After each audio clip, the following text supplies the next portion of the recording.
सवाल यह है कि किसी ने ये कसम खा ली कि मैं तेरा चेहरा नहीं देखूंगा, तेरा मुंह नहीं देखूंगा, तेरी सूरत नहीं देखूंगा, चले जाओ।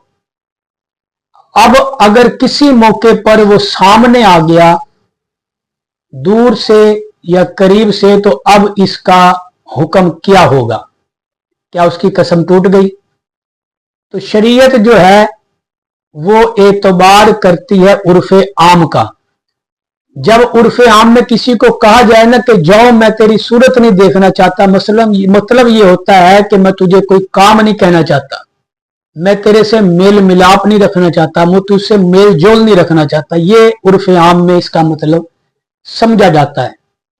तो अगर किसी ने ऐसा कह दिया, कसम खा ली कि मैं तेरा सूरत नहीं देखूंगा, तेरा चेहरा नहीं देखूंगा, तेरा मुंह नहीं देखना चाहता, चले जाओ, तो इसका मतलब है कि मैं तुझसे मेल जोल नहीं रखना चाहता। अगर किसी